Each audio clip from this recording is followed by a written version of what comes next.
નમસ્કાર મિત્રો, 2026 જાન્યુઆરીમાં ઓટીટી પર આવી 3 મસ્ટ વોચ ફિલ્મોની વિશે આજે ચર્ચા કરવાના છીએ. તો વિડીયોને અંત સુધી જરૂર જોજો અને વિડીયો પસંદ આવે ને તો લાઈક અને ચેનલને સબસ્ક્રાઇબ કરવાનું ભૂલતા નહીં. સાથે સાથે જે પહેલા નંબરની ફિલ્મ છે ને એ તો ગજબ છે ને અત્યાર સુધી કહેવાય ને કે સૌથી સારામાં સારી ફિલ્મ જ ગણવામાં આવી રહી છે. તો નંબર 3ની શરૂઆત કરીએ તો એ ફિલ્મનું નામ છે શિવમ બાજે ફિલ્મ, જે 2024માં રિલીઝ થઈ હતી, પરંતુ કંઈક કારણોસર એને 2026ની અંદર ઓટીટી ઉપર રિલીઝ કરવામાં આવી છે અને હિન્દી, તમિલ, તેલુગુ અને અન્ય ભાષાઓમાં પણ રિલીઝ કરી દેવામાં આવી છે. ખાસ કરીને ફિલ્મની સ્ટોરી લાઇનની વાત કરીએ તો એક સાદો લોન રિકવરી એજન્ટ હોય છે, ચંદ્રશેખર નામ હોય છે, મતલબ ચંદુ નામ હોય છે. એની સાથે એક અકસ્માત થાય છે અને અકસ્માત પછી કહેવાય કે દવાખાનામાં જયા પછી અજીબ વિઝન જોવા મળે છે, જેમાં ક્રાઇમ અને સિરિયલ કિલરના દ્રશ્યો પણ જોવા મળે છે. આ વિઝન તેને એક મોટી આંતરરાષ્ટ્રીય કાવતરું ખોલવા તરફ લઈ જાય છે, જે ભારત માટે મોટું વિનાશકારક કહેવાય કે ગણવામાં આવી રહ્યું છે. તે આ કાવતરું રોકવા માટે સંઘર્ષ કરે છે. તો ફિલ્મની સ્ટોરી લાઈન ગજબની છે, છેલ્લે સુધી તમને છે ને એન્ગેજ કરીને રાખે છે અને જોરદાર અને કહેવાય કે ક્રાઇમ અને થ્રિલર ફિલ્મની સાથે સાથે સસ્પેન્સ મળી જાય ને એટલે જોરદાર જોવાની મજા આવી એવી આ ફિલ્મ છે, જે તમે જરૂર એક વખત ચેકઆઉટ કરજો. એની પછી નંબર 2 ઉપર ફિલ્મ છે જેનું નામ છે કા ધ સોલ, જે 2024ની જ ફિલ્મ છે, પણ તાજેતરમાં જ ઓટીટી ઉપર રિલીઝ કરવામાં આવી છે હિન્દી, તમિલ, તેલુગુ અને બહુ બધી અન્ય લેંગ્વેજની અંદર. ખાસ કરીને આ ફેન્ટસી અને થ્રિલર ફિલ્મ છે.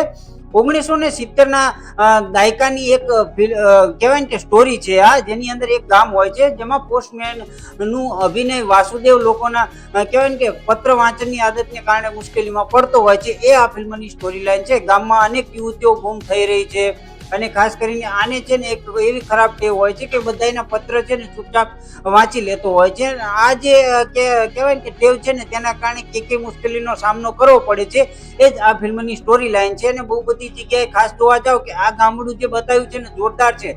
તમે વિચારો કે દિવસના 3 વાગે તો અહીંયા ગામમાં અંધારું થઈ જાય છે. શું કારણે થાય છે એ પણ જોરદાર બતાવવામાં આવ્યું છે અને જોરદાર સ્ટોરી લાઈન છે. બધા લોકેશનો સારા છે ને જે કહેવાય કે ફેન્ટસી થ્રિલર ફિલ્મ છે ને જોવાની બહુ જ મજા આવવાની છે. તો તમે પણ આ ફિલ્મને જરૂર એક વખત ચકાસજો.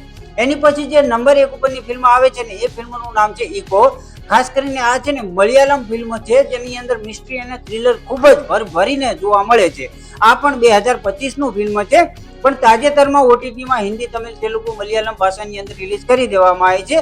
ખાસ કરીને સ્ટોરી લાઇનની વાત કરીએ તો આ કેરળના ધુમ્મસવાળા જંગલી પહાડોમાં એક રહસ્યમય ડ્રગ બ્રીડર એટલે કે કુરી ચાયન નામનો એક વ્યક્તિ હોય છે, એ ગુમ થઈ ગયો હોય છે. તેના પત્ની અને કેરટેકર જે છોકરો હોય છે ને એ બંને મતલબ આ જે કુરીચરણ હોય છે એને ગોતવાની કહેવાય કે બધી મહેનત કરતા હોય છે અને બહુ બધા જૂના રહસ્યો ખુલતા હોય છે. અને એક જે ખતરા છે સાથે સાથે જે કૂતરાની પ્રજાતિના વિશે જે બતાવવામાં આવ્યું છે ને જોરદાર બતાવવામાં આવ્યું છે. અને ખાસ કરીને જે કહેવાય કે આ એક સ્ટોરી છે ને એટલી ગજબની બનાવી છે ને કે જે સિરિયસ જે સિનેમા લવ કરતા હોય ને મતલબ સિનેમા પ્રેમી હોય ને એના માટે તો વરદાન રૂપ ફિલ્મ ગણી શકાય છે. જેની ટ્વિસ્ટ પણ જોવા મળે છે, જે અત્યારે સૌથી વધારે અત્યારે હાઈએસ્ટ કહેવાય કે ટ્રેન્ડિંગમાં આ ફિલ્મ ચાલી રહી છે. તો ખાસ આ ફિલ્મો પણ જોરદાર થ્રિલર અને મિસ્ટ્રી જોવા મળવાની છે.